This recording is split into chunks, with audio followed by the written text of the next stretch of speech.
To fabric मतलब धागों से कपड़ा बनाना। यहाँ पे आप देख सकते हैं कि कई तरह के कपड़े रखे हुए हैं यहाँ पे। और किसी भी कपड़े को अगर आप डिटेल में देखेंगे तो आपको ये नजर आएगा कि धागों को आपस में बुना गया है, जिससे एक पूरा कपड़ा तैयार हुआ है। अब इसी में एक आप एक्टिविटी देखिए यहाँ पे। किसी भी कपड़े के अंदर अगर आपको कोई धागा निकला हुआ दिखे तो आप उसे खींचना शुरू करिए। क्या होगा, बहुत सारे धागे आपको निकलते हुए दिखेंगे।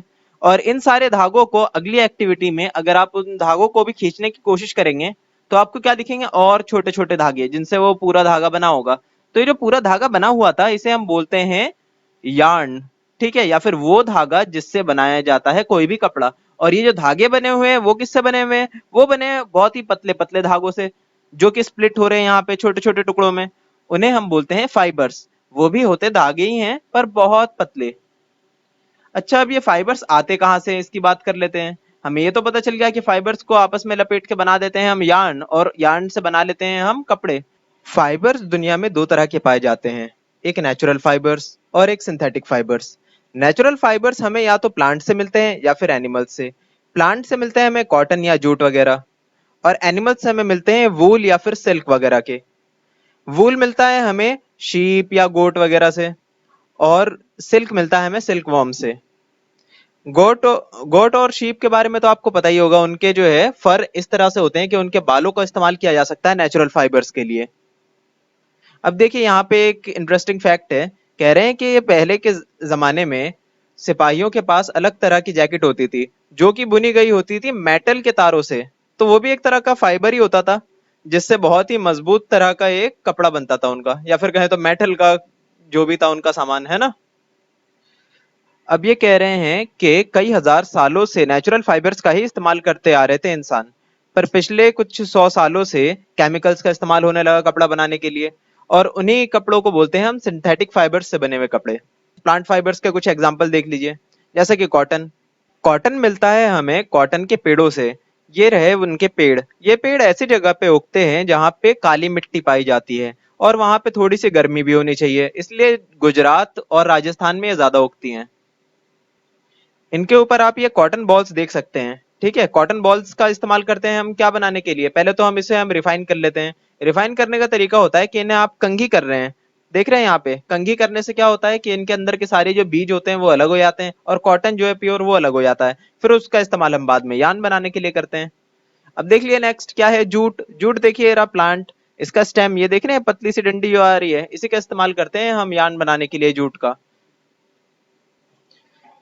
जूट ऐसी जगह पे उगता है जहां पे इसे बहुत सारा पानी मिले, जैसे कि वेस्ट बंगाल, बिहार या असम। देखिए यहाँ पे इस फोटो में बहुत सारे फाइबर्स को आपस में ट्विस्ट कर रहा है ये इंसान, जिससे यान तैयार हो रहा है। और असल में यही तरीका होता है यान को तैयार करने का, बहुत सारे फाइबर्स को आपस में ट्विस्ट कर करके यान बनता है। और इस प्रोसेस को हम बोलते हैं स्पिनिंग। देखिए, कॉटन की स्पिनिंग करने का तरीका क्या करते हैं कि कॉटन के बॉल्स को लेते हैं और एक तरफ से ना एक हुक से उसे फंसा देते हैं, और उसके बाद उस हुक को घुमाने लगते हैं और थोड़ा सा खींचने लगते हैं। उससे क्या होता है, पूरी कॉटन की बॉल तैयार हो जाती है, बदल के किस चीज में, पतले से धागों में, और उसी को हम यान बोल देते हैं। देखिए ये वो टूल है जिसको बोलते हैं टकली, और इसी का इस्तेमाल होता है स्पिनिंग के प्रोसेस में। और एक और टूल है जो बहुत फेमस है जिसे हम बोलते हैं चरखा, वो भी इस प्रोसेस में यूज होता है। हाथों से बनाए हुए धागे के कपड़ों को कहा जाता है खादी।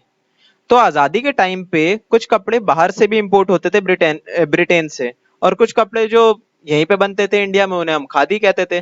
तो इंडिया में खादी को प्रमोट करने के लिए एक गवर्नमेंट बॉडी भी बनी जिसको बोला गया खादी। आजकल स्पिनिंग का काम मशीन से किया जाता है, जिन्हें हम स्पिनिंग मशीन्स कहते हैं। और यान जो है बड़े लार्ज स्केल में बनाया जा सकता है उससे, और बनाते भी हैं, इस्तेमाल भी करते हैं हम उसी को ही। यान टू फैब्रिक मतलब धागों से फैब्रिक बनाना। हमने ये तो सीख लिया कि किस तरह से यान को बनाया जाता है फाइबर्स के जरिए।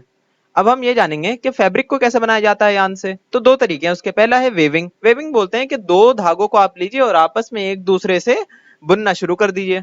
जैसे कि एक्टिविटी 5 में बताया गया है कि आप एक पेपर लीजिए, पेपर को एक दूसरे से इस तरीके से नोट करिए, या फिर कहें तो एक को ऊपर से ले आइए पेपर के, और फिर एक बार नीचे से ले आइए पेपर के, और ऐसे ही बार बार दोहराते रहिए, तो इस तरह का पैटर्न बन जाएगा आपका।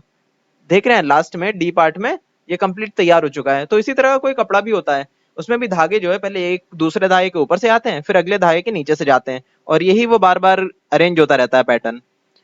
ये हो गया आपका वेविंग। एक दूसरा भी तरीका होता है जिसे बोलते हैं हम निटिंग, या फिर कहें तो बुनाई। जैसे आपने देखा होगा स्वेटर्स को जो है एक ही धागे से बनाया जा सकता है। कैसे? उसी धागे को बार बार उलझा उलझा के पूरा कपड़ा तैयार कर लिया जाता है। अब वेविंग में दो धागे इस्तेमाल होते हैं और निटिंग में एक ही धागा इस्तेमाल होता है। दोनों के अपने अपने फायदे और कुछ नुकसान हैं। जैसे वेविंग जो है, अगर उस तरीके से कपड़ा तैयार करा तो वो आपका स्ट्रेचेबल नहीं होगा ज्यादा, वैसे के वैसे ही रहने वाला है। पर इसमें फायदा ये है कि लॉन्ग टर्म रहने वाला है। ये इसके अंदर से एयर पास नहीं होगी, इसके अंदर से हवा पास इसके अंदर से वाटर भी पास नहीं होगा।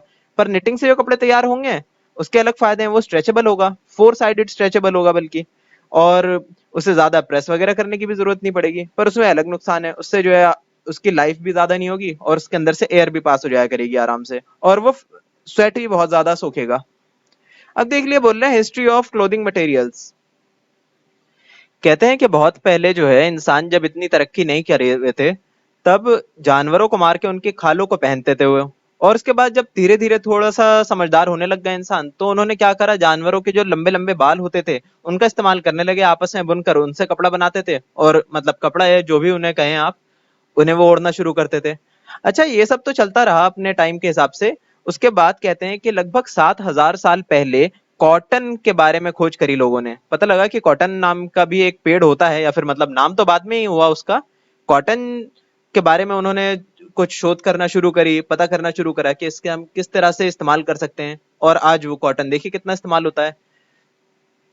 और बोलते हैं कि कपड़े सीने का रिवाज, या कहें तो स्टिचिंग करने का रिवाज, बहुत बाद में आया। पहले लोग ऐसा नहीं सोचा करते थे, बस जो कपड़ा मिल गया, मतलब जो उन्होंने बना लिया कपड़ा, बस उसी को वैसे ही इस्तेमाल करना शुरू करते थे। वो उसे कटिंग करने में या फिर स्टिच करने में ज्यादा बिलीव नहीं करते थे।